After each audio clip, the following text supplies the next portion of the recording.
Repeat after me. I'm allowed to do what's best for me, even if it upsets other people.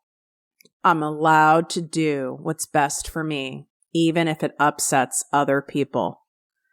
This is an effed up story I'm about to tell you. My biggest fear came true. Everyone made fun of me, talking behind my back, and even my then mentor told me I was making a huge mistake, to the point where I started to really doubt my life-changing decision. I was going to quit my fancy corporate career in pharmaceutical sales to go all in on my own business full time. And they said, most entrepreneurs fail in the first year. Why would you give up a career you work so hard for? It's going to be hard to make this kind of money on your own. What are you going to do for health insurance? That's my favorite one that people get fixated on. Meanwhile, there's like 500 options for health insurance that are more affordable than ever. Like, you can even get emergency family insurance just for emergency purposes only, temporarily, for $50 a month. I left during the big economy crash, like the real one, not what's going on now, not kind of upset that's going on at the moment. I'm talking that big crash. That's when I left. So many people were projecting their fears on me and maybe innocently even trying to protect me. You know, you watch the news, people get scared. I mean, that shit was real. I mean, there were more foreclosures than ever. People were upside down. You know, the banks were going belly up. I mean, it was nuts. So I understand they were trying to protect me, but it was like through projection, and it really wasn't helping me. But I'd been side hustling for 6 months, and I was covering my base expenses. Plus, I was tired of making other companies all of this money while following their rules. I was terrified, and I left anyway. I didn't have much support or a financial backup plan, and I left anyway. I had no idea how to run my own business, and I left anyway. Choosing ourselves and our happiness will often look insane to other people, even irresponsible, but they don't have to live with the pain of us continuing to be unhappy and unfulfilled day after day after day. The person who you need their support the most is you. The person who needs to believe in you the most is you. This is why I named this brand ProjectME, as you are the most exceptional project of your life. No one else is responsible for your happiness, well-being, success, and freedom other than you. It's time to make your move, sis. If you're tired of hearing the same old basic mindset and motivational fluff talk, you've come to the right show. Welcome to ProjectME with Tiffany Carter, the podcast, where we dish on everything from managing that crazy brain of yours to manifesting abundance to my straightforward, actionable steps that will make you major money online. Now, I'm not your typical multimillionaire entrepreneur. It takes a small village to keep my anxiety and depression in check. I'm inherently disorganized with an intense obsession with office supplies. Your girl here is a digital marketing content expert who's generated over $200 million in sales. I promise by tuning in twice a week, you will get a much needed refreshing dose of truth, clarity, and cash-making advice. Now let's get to it.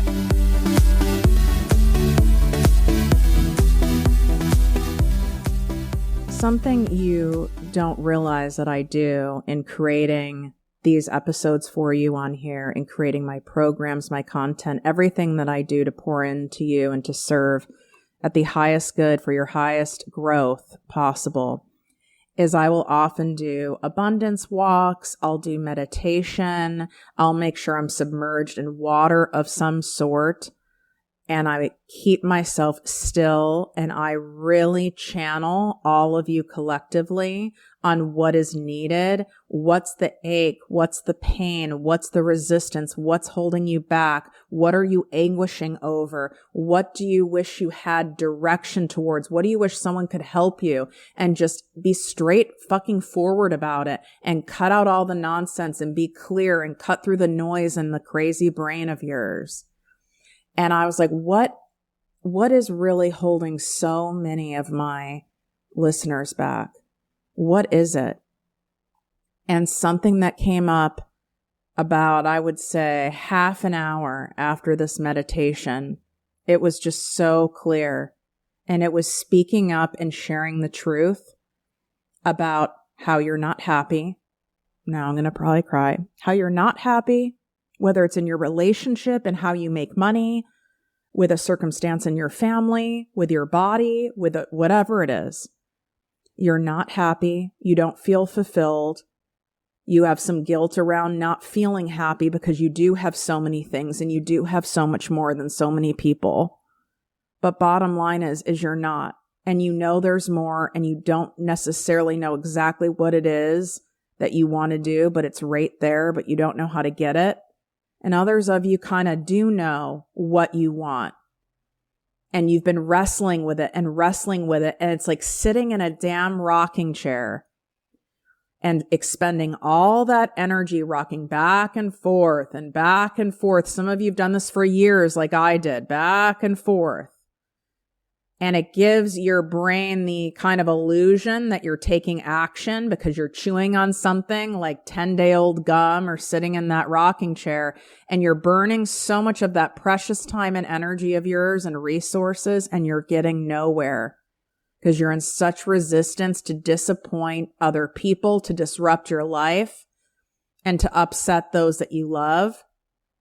And this client of mine, who is such a beautiful, beautiful woman, externally and internally. Her story is so powerful and a pure example of what it looks like to speak up and be brave. And on the outside, you would have had no idea what she was riddled with. You would have had zero clue. Even the people closest to her had zero clue. And she did it. Bria Gadd is just an incredible, incredible person. She helps women learn and master their body and life during that pre and post menopause age range, like 35 plus, when you start losing your shit. And she actually teaches you how to utilize your hormones during that time to end up getting much clearer on what you do want in your life and what you no longer want in your life anymore. It's pretty cool. She does that and she explains it in the episode. You're going to need to listen to this to the end. This story is a powerful one. It's a tearjerker. And I know it's going to propel so many of you into long overdue action, conversations, and transparency and honesty with yourself. What up, my people, my posse, my fellow crazies? It's Tiffany Carter, and this is going to probably bring some tears. You know the expression, the truth will set you free, but the opposite is also true. If we're living a lie in any form, even if we're not intending to, it's subconscious, or we're just got so used to not living our purpose or not living our actual best life, it will also kill you. In fact, it almost killed me. That's how I almost died. If I really boil it down, 8.5 years ago, and then even again, not that long ago, and I'm not ready to go super into it, the 2 times that I was like, it's time for me to leave this earth, it's because I was in so much resistance to living my truth and my purpose. I might not have known exactly 100% what that was, but my resistance in it, and then me feeling trapped, like I had to settle for whatever I had. Like in order for me to have what I want, the life disruption and the pain and the sacrifice would be so high that in turn I was trapped in my current circumstances, which were sucking the life out of me. And my incredible guest today, who is one of my clients who I reached out recently, where I'm like, we're doing this and I really want to tell you your story, and you'll see why. She's just an incredible light. I'm honored to have you here and that you trust me to do this. I think this is your first time being interviewed in detail on your story, isn't it? Yes. I'm simultaneously like emotional and also still in awe. I feel like, because I was a long-term listener of your podcast, I felt like it was so real hearing you open the show. Isn't that interesting how that happens in life? We really can't plan everything. That's why we have to have some power greater than us. Did you ever think you would be telling your story with me today on a show that you were always listening to before. It is kind of wild. It's so wild. No, I didn't. No, I didn't. And I'm so grateful for the opportunity, and I'm really excited to be here. So thank you. So take us back to the life that you were living. Okay. So let's just what would we call this? So we call it like the Bria phase 1 of life, 1.0. Yes, I guess that's like part 1. Part 1 or so. So I'm Canadian. I'm Canadian and American now, but let's see, chapter 1, even if we just reverse a few years ago, I was married to a man for 14 years in a 17-year relationship. And I had 2 children. I have 2 children. And I had one of those quote unquote blessed lives where you look around and you cannot possibly hope for more. And the more you get, the less fulfilled you feel. And then you feel guilty about that. I had built an online business so that I could work around raising my kids. And I did all the things that the average mom in her 30s is doing, trying to make money and building a career and raising kids and packing lunches and walking dogs and working out and trying to tick all the boxes in my very blessed life. So on the outside, what do you think most people probably thought of, like you, your relationship, your family, your set of circumstances? They thought I had it all together. Absolutely. I was very good at making it seem that way. So much so that I could even convince myself often that this was living the dream. And that at what point did your denial? There's a saying in my recovery program I'm in called, like, they say, like, denial blunted our awareness. All of us have this ability to go into deep denial. We gaslight ourselves. But then there's things and moments that happen that puncture that denial that we can't bullshit our way around. Did you have any of those key moments where you had that veil of denial punctured? Yes, absolutely. I think for me, and I think for a lot of people, I think the descending of COVID upon the world was a big puncturing of that, because I was very good at hustling and numbing through hustle, just doing more to avoid what I was feeling inside. It's a very socially acceptable way I've learned to ignore and stuff down, along with drinking and caffeine and Netflix and shopping. These are all very social ways that we get to numb, socially acceptable ways that we can numb what is really going on. And I was really exceptional, go me, at being overproductive and hustling over anything that I felt. Now, my husband traveled a lot for his work, which really left me doing a lot. I did a lot, and I just put my head down and did it and made that part of my identity. And I think with him gone so much, it allowed me the space to take my own mask off occasionally. And what COVID, I think, did for so many of us is it took away that space to take off our mask, to unmask ourselves. And because now we had no space. We had no personal, and it felt like it became almost this magnifying glass on what was not going well in life. What did when your ex-husband was away, what did without the mask? How would that Bria operate versus the Bria with the mask? There'd be a lot less I felt like I had to do for someone else's happiness. And I think that's part of being codependent, is choosing to do things for someone else's happiness in hopes that it makes you happy, which, spoiler alert, it doesn't. I think I was able to take time for myself, do whatever I wanted alone, and just to feel like I didn't have responsibility to anyone else, whether that's even just like television shows that I wanted to watch that I didn't want to feel guilty about, or going to bed at whatever time I didn't want anyone's opinion on, or eating whatever I want. It was very freeing to have open conversations with your friends or your family without someone else being around, right? All of these things. And I think, like I said, COVID, having someone there all the time, it highlights also the lack of boundaries you've created. Something that I see a lot of women do, and I know I very much did, is I just did all of the things. And I could justify being the one to do all of these things because my partner was not there. But when all of a sudden they were there and they weren't doing the things and I was left doing all of the things because I hadn't set a boundary at all, you get pretty dark and resentful around everything you're doing alone. And when you had the mask off, is that when some of the truths would bubble up, like your true, deeper desires, your level of unhappiness? Is that when it would come up for you?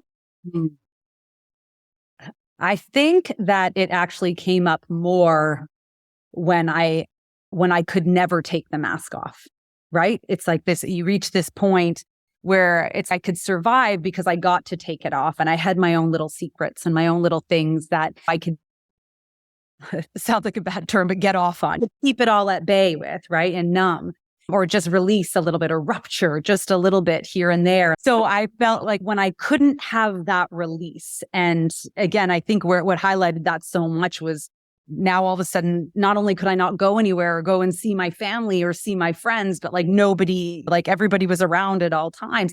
I never could take that off unless I was sleeping.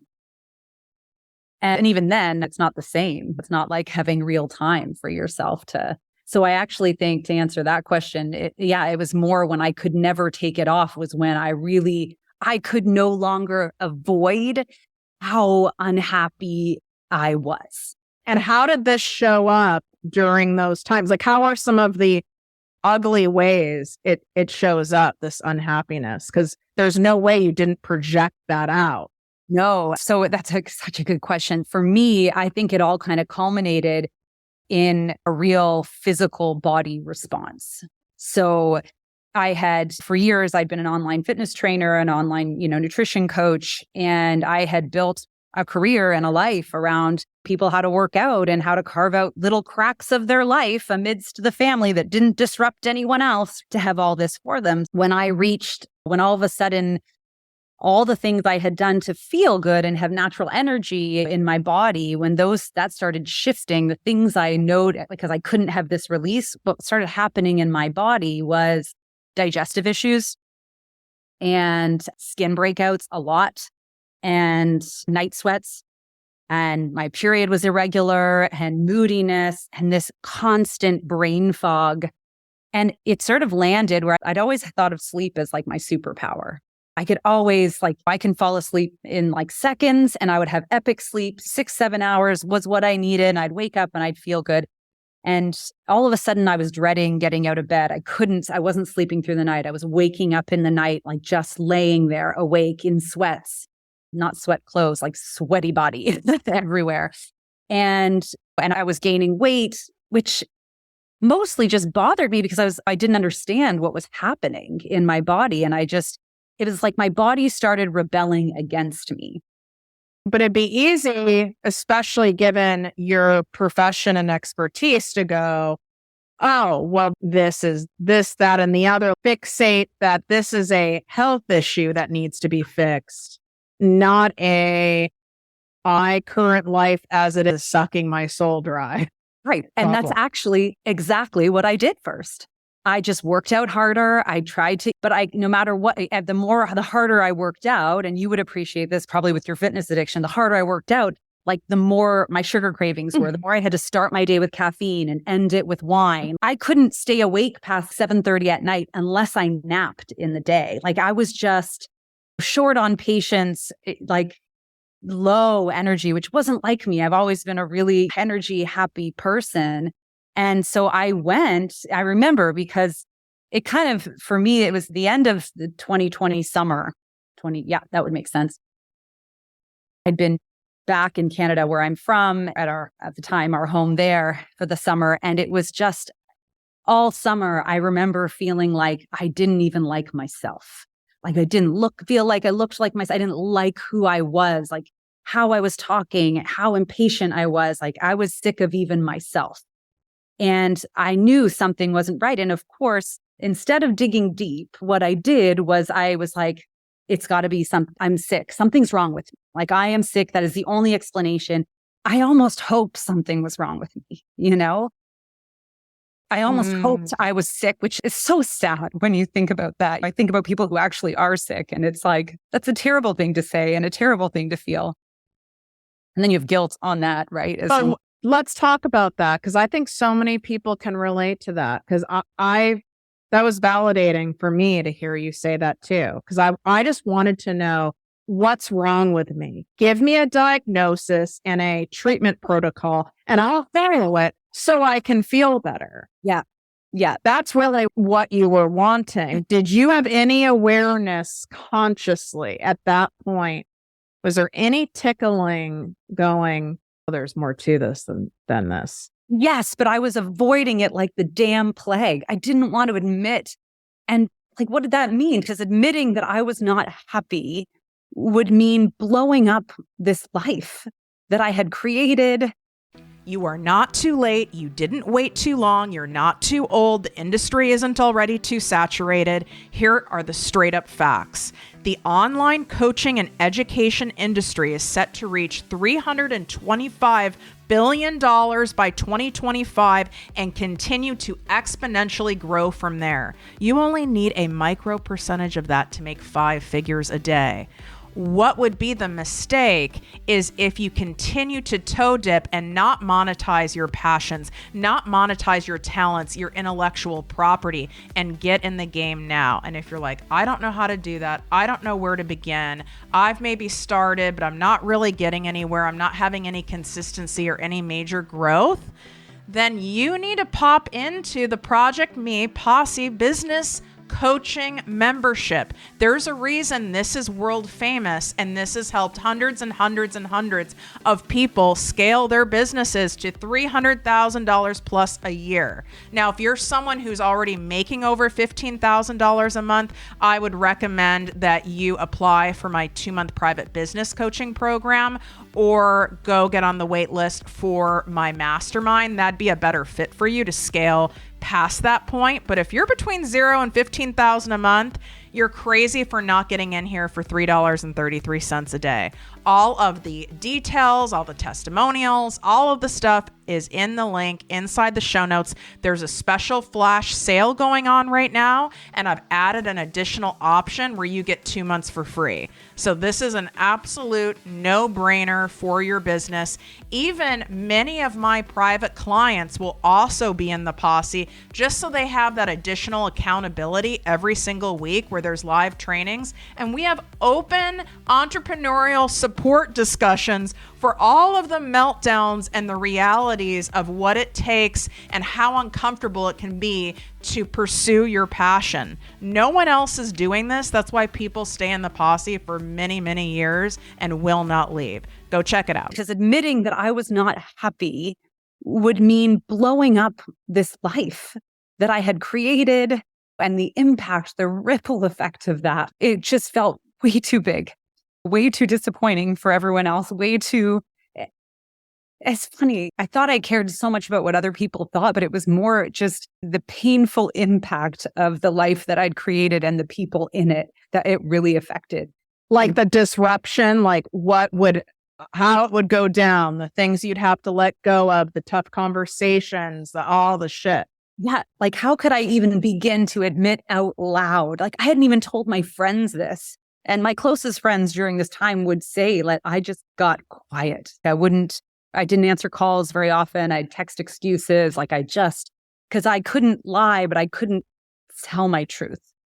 And over the years, when I'd had moments of knowing that I wasn't happy, I hustled over it. Yeah, that's exactly. I went to the doctor and I hoped that something was wrong. And it wasn't the first time over the years that I thought something was wrong when I look back now. Like, there was a time where I was convinced, it sounds so crazy, that I had MS, whether it's convinced that I had breast cancer. And you do start to manifest these symptoms within you. Like I had to have mammograms and I had to have the testing because I was having these weird symptoms that I was almost so convinced.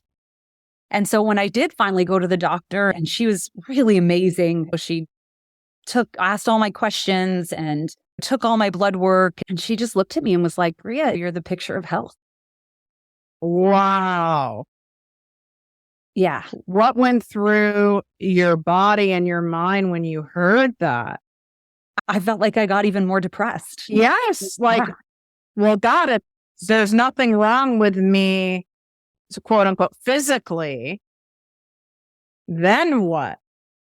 There's nothing left, right? There's nothing left to shield you from, like, there's no more excuses, right? Like, I can't possibly do more because all at the same time, at this point, I'm 38. So my hormones are shifting naturally. And I did, when I left the doctors that day, I should be relieved, but I was so upset. I was like, I cannot possibly keep living like this. If I'm 38 and I am the picture of health and this is the best I'm going to feel, I can't live another 40 years like this. Exactly. Right. If this is the best, I'm not signing up for this. Yeah. And that's probably the darkest time I've sort of had in my life, was like those moments where you're like, I'm looking down the barrel of my future and I'm like, I can't fake anymore. I can't pretend. And at this point, I'm not even sure what I'm pretending. That's what I was going to ask you is, did you know? And not that it was just one thing to unpack. There's a pretty big thing. We're getting there, people. I know there's a little bit of a buildup, but we're getting there. In order for it to really hit, you had to hear what was leading up to it. Did you know some of these truths that you were suppressing, or were you so gaslit by yourself that you truly didn't know? You believed you didn't know. I believed I didn't know. I was so gaslit about it. I believed I didn't know. I thought what I was hiding is that I was unhappy. And I thought that I was the reason I was unhappy, that it was my fault and that I needed to do more and that I needed to work harder and that just be more grateful. That's why the word grateful gives me a small rash. I'm not into it still. Same. I think it can be very shaming, especially when we are privileged. Yeah. We do have so much, and then it can be more grateful. It's almost like saying we don't appreciate anything we have. And that's not true. No, and it negates our ability to have real feelings, which we all have. But yes, that's exactly. So it's this dark shame spiral, right? I should be more grateful. Look at what I have. Look at my beautiful life. Like, I'm not being abused. I'm not like, it's fine. It's good. I'm loved. It's hard, but how did the truth start to bubble up? Did you work with a coach or a therapist, or did you do this yourself with some more introspection? Yeah, no, I wasn't. I think working with a therapist would have meant I had to admit that I wasn't happy out loud to my husband at the time, and I was not ready for that. And I thought, and I was still gaslighting myself, thinking, "Oh, I can fix this. This is like, it must be something else." And the truth is, again, because I was heading into these perimenopause years and I knew my hormones were in imbalance, and that must have had to do with some of what I was feeling. And being from the health and wellness industry, that was what I dove into: education, into trainings, into certification. I got 3 certifications that took a lot of work that year, right? Like that 2020 is crazy. I specialized in female hormones, in gut health. I got my holistic and functional nutrition. Oh my God. That's what I did. And the truth is, I was in so much chaos. Now, a lot of that was because of the stress that was happening in my body. That's what makes our hormone imbalance so bad, is not our body naturally. Like, the body can naturally manage perimenopause and menopause. It was all the stress and shit that I was doing to make it worse. And the body was, and I wasn't releasing anything, so my body was reacting. And so step by step, I did learn to slow down, to not do these insane hard workouts, to breathe more, to not start my day with caffeine, like little things, and to just kind of settle. And, what I know is that's such an important piece, because like I was saying to you, like a tantruming child, you cannot get to the root of what's going on when they're just losing their shit, right? You have to calm them. And then you can be like, okay, now let's really talk about what happened. And that's exactly what was happening in my body. My body was in total chaos and I was in denial. So I did have this period of 4 to 6 months where I did learn to slow my roll and slow my hustle and slow down and turn in and meditate more and do yoga or nothing or walking the dog instead of any workouts. And my body did sort of release and respond, and my energy did start to come back. And I think that this is the funny part. It's like when you hear about women who are trying to get pregnant and can't get pregnant, and they're stressed out, right? And then the moment they decide to stop trying, or they kind of either give that up and decide to move on or adopt, they get fucking pregnant. And it's because the body cannot do anything in this stressed state. So it was like I reached this point and all of a sudden my body just relaxed. And I was like, oh. And in that silence was when I had this moment. And all I've ever done is worked with women. So when I talk about working in the fitness and nutrition, I only ever worked with women. That was what I did. I've always been a girl's girl, always had lots of girlfriends. And part of how I connected with women through social media and how the ways that hashtags and all this stuff, you find people. And I had a free community that I would connect with people in. And when they asked to join the community, I always made sure they weren't weirdo trolls and had a conversation with them. And so I would have 10 or 20 people a day coming into the community. And this was a very normal thing. We're talking 12 years of me connecting with women. And one day, when I was finally calm and my body had sort of relaxed, and I went into this group to let whoever was in, and there was this little tiny profile picture of this woman. And I was like, huh, like something inside me just like kind of gut punched me a little. And so I reached out and I wrote her the same way I'd write anyone. And we chatted back and forth normally and then stopped talking. But it was like, I would wake up in the night and I would think about this. And I'm laying there, I'm like, why am I thinking about this? I'm so curious about this woman. And I don't understand. I've never been this curious about men. I'm not curious about anybody. I'm curious about your health, but I couldn't stop. And so I reached out again and I was like, and we started chatting a bit back and forth again, innocently enough about health stuff. And finally it was like you're sitting with a pillow that has a pull on it. And you reach down and you grab that little pull and you think you're going to stop. Never fucking stops. And the whole pillow just unraveled before me. And I was like, I'm giddy. Like, this is not like a person thing. This is like something I have denied in myself. And I was just as surprised. But when I look back in my life, I'm like, wow, like I can understand why I was surprised, but I can see where it was my whole life.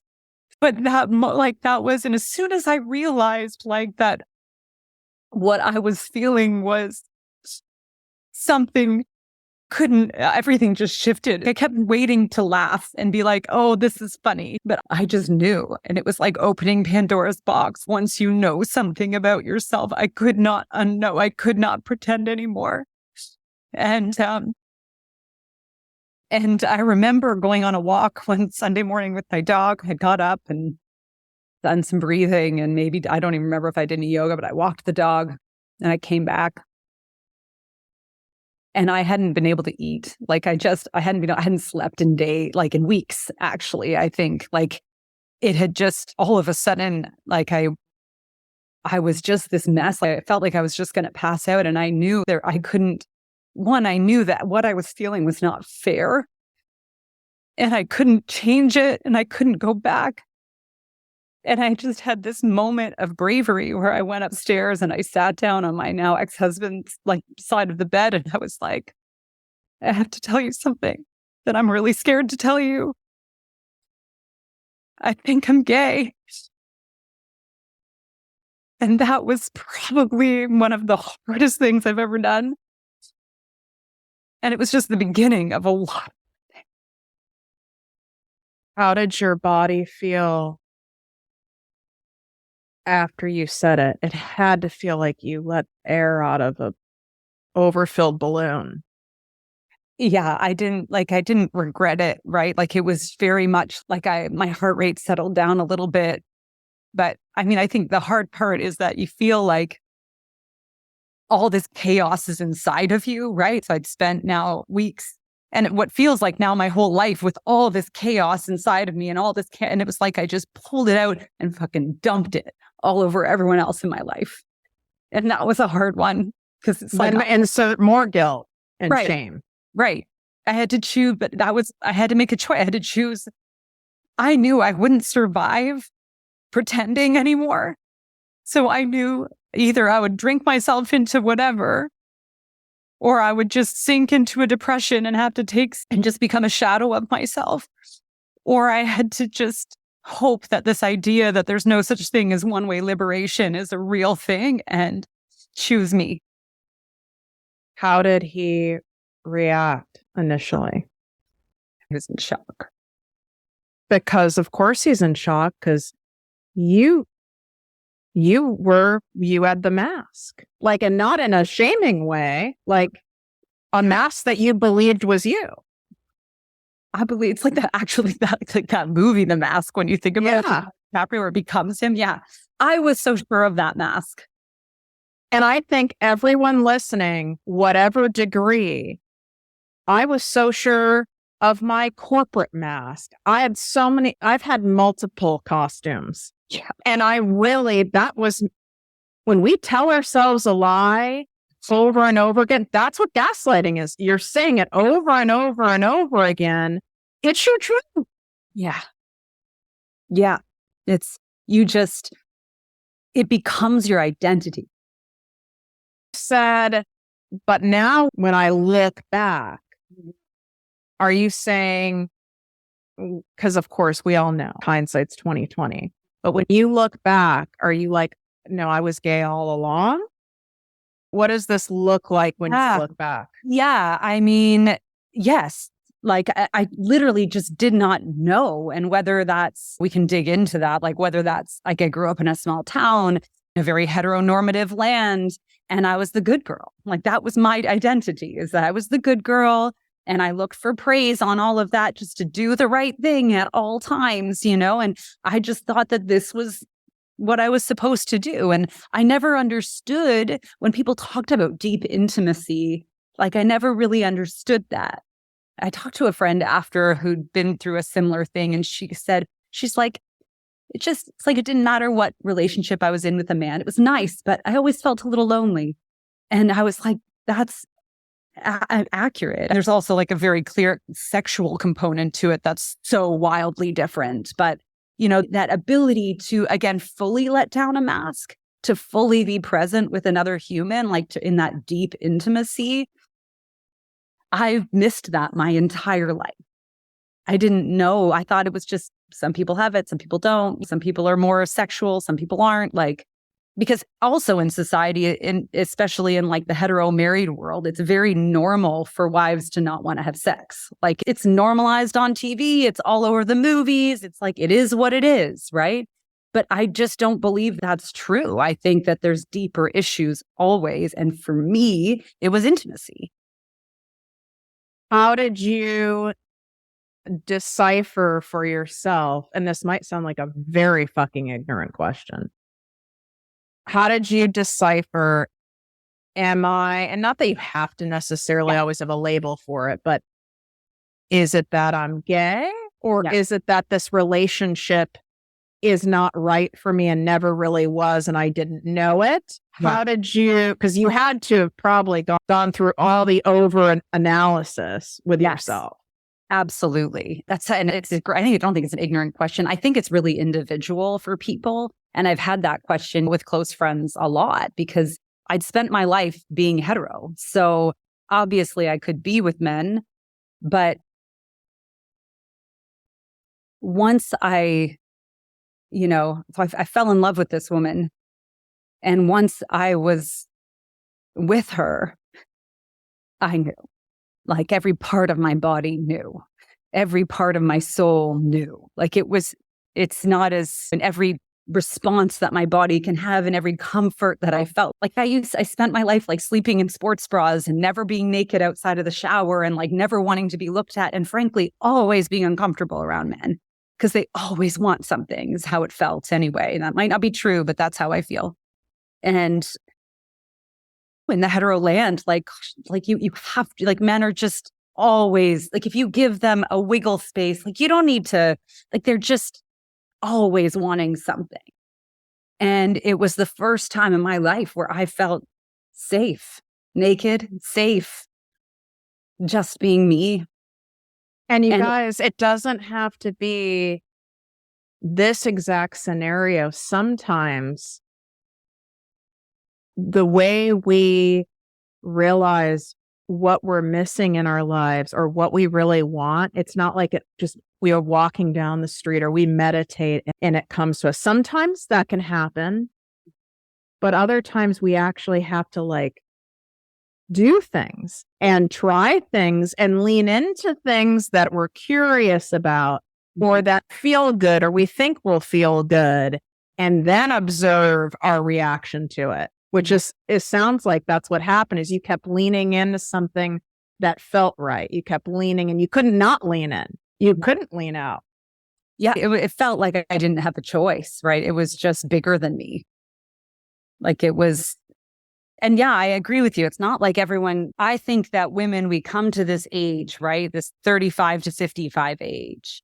And it really is sort of primed for that come to Jesus, dark night of the soul moments, right? And is this where people say, oh, she's having I know they say it about guys too, but like a midlife crisis line. Yes.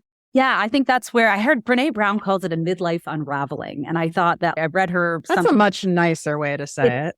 It's ultimately when the universe will no longer be ignored. I'm only laughing right now, you guys, because it's just like, call it out. Like, we all know I'm like having the unraveling. Like, this is I'm renting a $15,000 a month beach house. There's a lot of shit going down over here. It's almost comical. Like, I'm in the unraveling. Yeah. So let's talk about this because you're not a medical practitioner, but you have 8,000 certifications that you've learned. But what's that hormonal component 35 plus that you're saying there's a real positive thing that comes as a result of this discomfort that so many of us are in? Yes. And society has normalized it as, oh, you're going to go in and you're going to feel like shit. And it's just what it is. You're going to be bitchy. You're going to be hot. You're going to gain weight and you just need to accept it.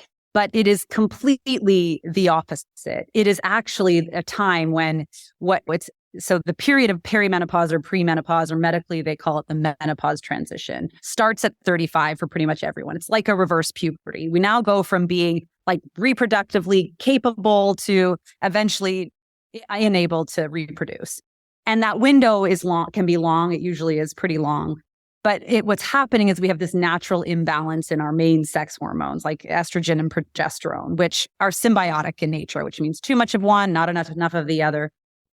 And why that's important to understand is because when any stress in life happens, and I would argue that women are more stressed out than ever in life. We could talk a whole episode about that. That cortisol is released in the body, and cortisol fights for the same receptors as progesterone, and it's stronger. So it wins, period, end of story. So it comes in and it now suppresses your progesterone, which we need for ovulation and we need for clear thought. And so now we have this surplus of estrogen. And so that wreaks a whole bunch of havoc on the body, which is what I was seeing in my body, this massive imbalance. It impacts our gut health. It it slows our metabolism, it amps up fat storage, it impacts our skin, all of these things. And we cannot lose weight, function properly, fight sicknesses when we're in this whole chaos. But why it's so one, we now have this, even if you're not that stressed, we have this added workload to the body that's trying to grind away and bring our hormones back into homeostasis. And so that's just an extra workload. So now we're full in life because we're already overproductive and we have the body's working more and we're like, why am I so tired? Well, because your body's like doing other things, just like when it was trying to build a human. If you were pregnant before, or when you're trying to slough off endometrium lining every month, it's doing shit. It's busy. Look off and let me do my job over here. Stop asking me to do so much. So there's this constant drag of extra work, and we become less tolerant in general to all the things we're doing. So it's like this straw that kind of breaks the camel's back. So we have this one piece where we have this, even if we're not crazy stressed and having these insane symptoms, you're going to feel that intolerance to doing more, to taking on more in life, to like what's going on. So we become a little less tolerant naturally because we've been asking Olympic levels of output of our body and not treating ourselves like Olympians. And what a gift. Because when we're less tolerant, we find out what we really give zero fucks about. Absolutely. The zero fucks given. Yes. And the other piece I think that is almost more fascinating is that when we don't have the same amount of estrogen coming, right? Because we're moving into perimenopause, we're not going to have the same amount of estrogen. Estrogen is like known as the rose-colored glasses hormone. We put it on, it comes when that first week after our period and peaks in ovulation and makes us feel all happy and easygoing and outgoing, and basically like puts rose-colored glasses on so we can ignore all the things that annoy us about the people in our life and have sex to reproduce, to procreate, right? So that we're more amenable to it. So when it goes away, and it goes away in the second half of our cycle naturally, people call that PMS, like, oh, you're moody because no, that's actually how I freaking feel. That's actually how we're really, so the things that are annoying you in that week before your period or the 2 weeks before your period and your period are really what's annoying you. And you're supposed to pay attention to those things and either draw that boundary or say no or stand up for yourself and stop being a people pleaser. Like those are those real notifying moments. It's not, oh, I'm just moody because I have my period. No, this is how you actually feel. And I think that's important because now as we go through this reverse puberty and we don't have for the next 10, 20 years, even from 35 to 55 or whenever you go and reach actual menopause, you don't have the same amount of estrogen. So we become less tolerant and agreeable in general overall. And that causes a lot of problems for those of us, myself included, who put on this mask of I can do it all and I'm happy about it and everything's okay and I'll just be a people pleaser because we stop caring so much about. I lost my ability to keep up it's exhausting to wear the costume, wear the mask. I didn't know it was exhausting until, right, like you said, it was probably about like 37. Yeah, that's when I was like, I'm out of here. I'm done with life. Like I couldn't keep pushing that ball underwater anymore. I didn't have it in me. I didn't have the energy. But as painful as it is and disruptive as it is, thank God, because that was a gift. Yeah. Yeah. And I had to change everything or just not be here. Yeah. And that's really where you ended up is you had to change everything and disrupt everyone's life and your own in every area of your life. You didn't have a choice. So how did that unfold? You went from being on the bed with your ex-husband telling him he's in shock, understandably so. Then what unraveled from there? I mean, 6 months of a lot of talking, therapy. I think I had a moment where I was like, now the cat's out of the bag. Like, I'm just going to let everything out, everything that I've been unhappy about, everything that I have, which probably is a bit gaslighty and isn't exactly very fair. But I just knew if I don't Like, if we have any chance at having a friendship or anything after this, I'm going to have to come clean and get it all out. So a lot of talking, a lot of crying, a lot of really dark moments. There was a lot of denial on his part, for sure. Like, was he wanting to even go, we can work through this? Is that what you mean by denial? Absolutely. Because he didn't want his life disrupted either. No. What he does, that's why most of us don't do the things, the scary things, even though those are our truths, because the life disruption is excruciating. It's excruciating. It's like I took a sledgehammer to my entire life, just fucking smashed it to pieces, and had to start over. And when you finally, I'm assuming at some point, you said, like, no, this has to be done. This isn't healthy. How did that look? Because then you had to tell the kids. Then you had to, I'm assuming, had to make a plan to share this with family members who are very involved in your life. Yeah. Yeah. We told our parents early, when it was unavoidable anymore, when I was very much, you can't convince me otherwise. This is what it is. And there's not another option. I'm not looking for open relationships or. You're not bi. You're like, this isn't a bi open situation. Sure, people said shit to you like, this is a phase. Every woman experiment. This is such bullshit with society. Every woman like dabbles and experiences other women. That's another way of like normalizing it. Right. But I'm sure you had people say things to you that did some of it like kind of mess with you at all? Or was it your truth so clear to you that you knew? I was pretty clear. Like, once I'd made that decision, and that's just who I've always been. I keep things close until I've made my decision, and then there's really no going back. But yeah, I mean, my sister, she was like, you better be darn sure, because you have a good life. So she could see from the outside. Yeah. And not blaming her, what society and the propaganda and the programming. Yeah. You have a good life because you both make good incomes and you have good health and but that's not, there's so much more to it. Yeah. Meanwhile, you are dying inside. Yeah. And yeah, there was a lot of like, you don't want to do this to the kids, which is you didn't. I think that's the real guilt one, right? That you just get. It's like, you can move on from relationships. You can realize that like, that's when people say stuff about, like, that's the hard one that it's really hard to move through as a mom. Like, I just had to keep saying to me, like, I'm giving my kids permission to be happy and themselves in life. I'm showing them how to live a true and beautiful life, even when it's hard, even when other people don't approve. And what a gift. I wish I was taught that. I was modeled a mask. I didn't see anyone living their truth. What a beautiful gift. You're right. By you honoring and how to honor yourself as a human being, as a woman, like honor your truth. Yeah. And boundaries, and that life is messy. The lessons go on that you're showing them, and is still the hardest thing you've probably ever done in your life and ever will do. Yeah. Yeah. And I mean, that moment, right, of having enough guts to say it out loud was so hard. What comes after is really the hard work.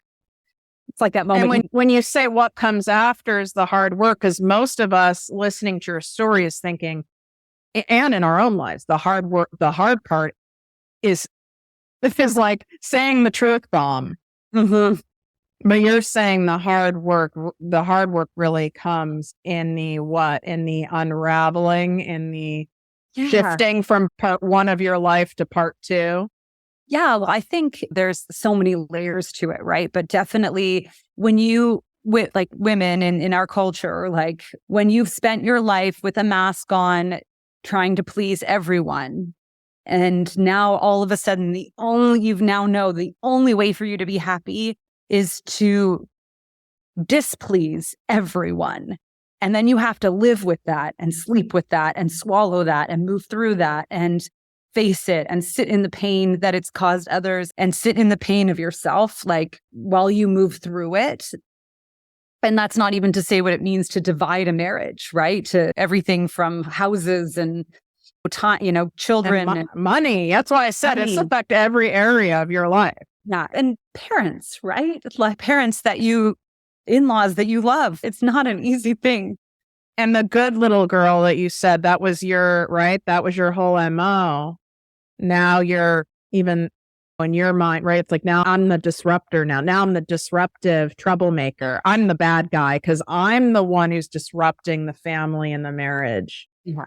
Even though you're not, but it puts you in that position. Yeah. I chose myself over everyone else. And I do believe that it was the right reason. I do believe that I couldn't possibly love him the way he deserved to be loved. And he deserves that kind of love because now I have that kind of love. And I think like everyone should, if they want it, should be able to have it, and you shouldn't settle. And if you don't even know you're settling, and my kids deserve to see what it's like for people to live true and beautiful lives, and everyone else doesn't really matter.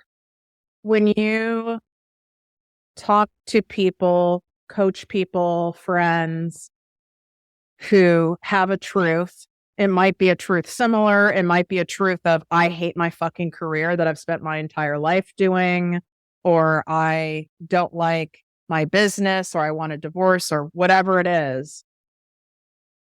What do you tell them about life disruption? Do you say, no, it's very tough, but it's also very worth it? What do you say to people? Yeah, that's a great question. I had one of my good friends said to me, in the thick of it, she takes about 4 seasons.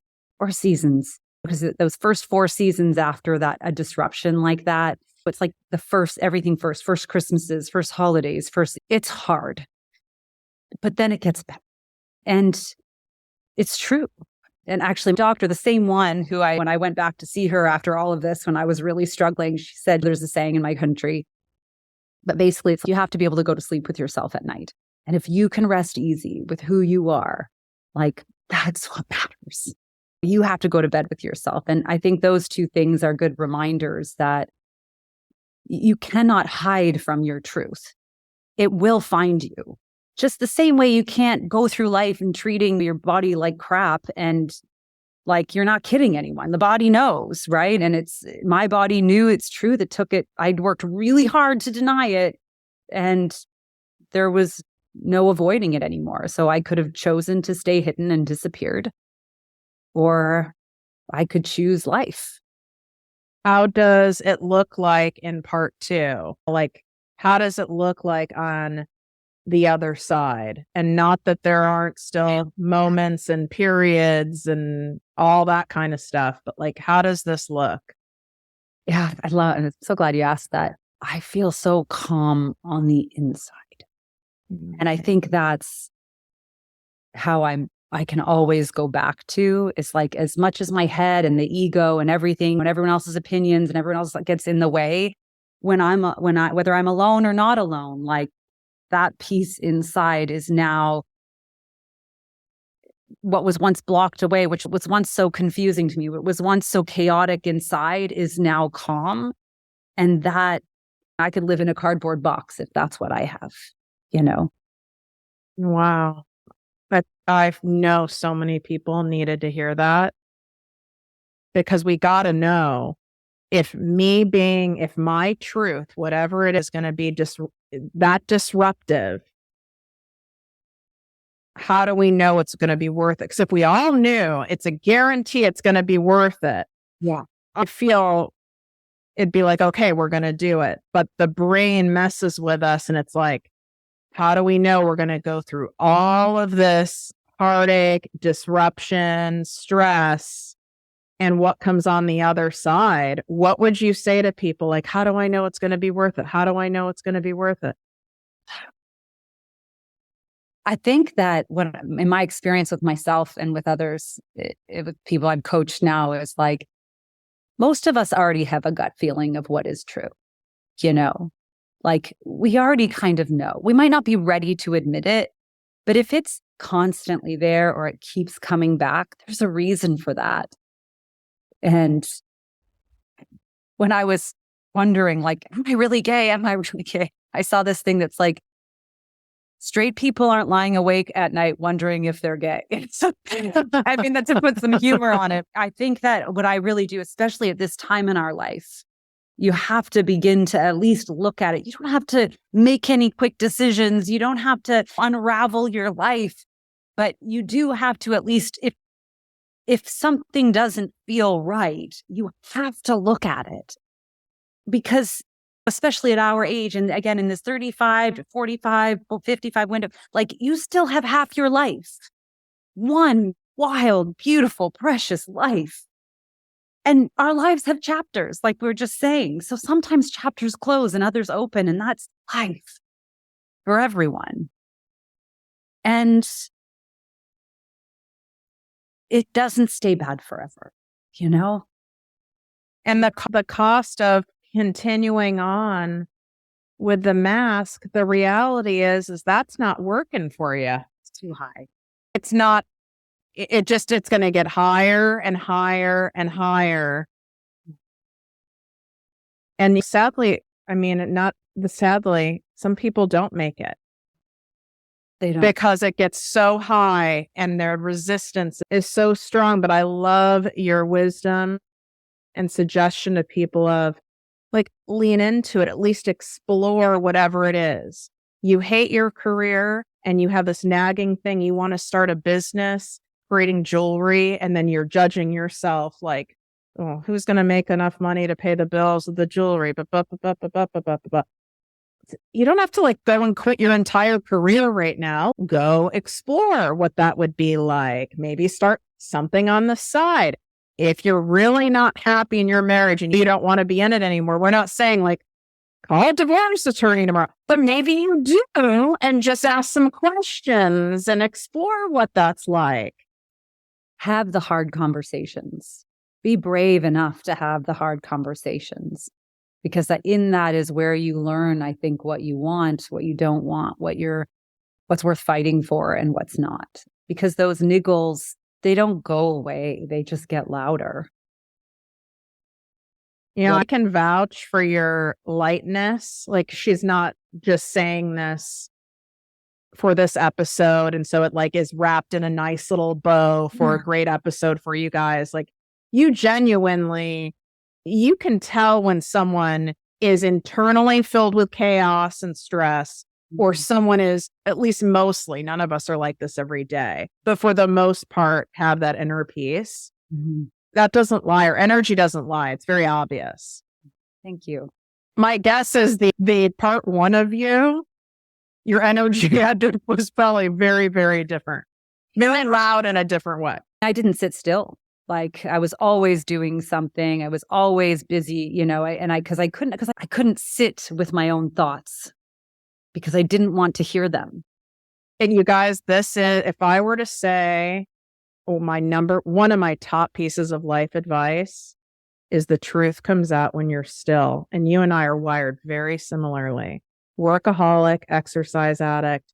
I avoided being still. I'd be on the phone while watching TV and have a laptop going and have music going while eating a snack and doing leg lifts. Like, you know, I didn't want to be still. And then our culture rewards busy, productivity, But if you notice that you're avoiding being still and quiet, there's a truth there that you're suppressing. Period. End of story. That's it. Yeah. Yeah. It is, well, I'll tell you, just a hormonal thing. Science shows us that you can reduce hormone imbalance by 47% with 15 minutes of conscious breathing a day. 15 minutes. But studies of 100 men and women have shown that when choosing to sit with themselves for 15 minutes and breathe or take an electric shock, 60% of men and 40% of women will take the electric shock because we cannot sit and hear our own thoughts. Because what will they say? The truth. And then what do we have to do about it? We can't avoid it. Right. Then we have to take action, which is just uncomfortable and disruptive. Got to climb the damn mountain. Got to do the damn thing. Wow. This was so incredible. Thank you for sharing your story. It resonates so deeply. It was shared so beautifully. For people who want to work with you, and whether it's they are dealing with the physical symptoms of being 35 to 55 range, and they want to get that under control, or it's that plus helping them navigate something deeper, how can they reach out to you? Awesome. Thank you. Yeah, thank you so much for this opportunity. Best way is probably to go to my website, briatheperiodwhisperer.com. The period whisperer is because my focus is really helping you to hear the whispers of your body before they turn into loud screams. But so briatheperiodwhisperer.com is where you'll access my one-on-one coaching, my private membership community, whether you want to go all in or just toe dip in, or have a free consultation as well on there. Or you can follow me at the Period Whisperer podcast or Bria_period_whisperer on Instagram.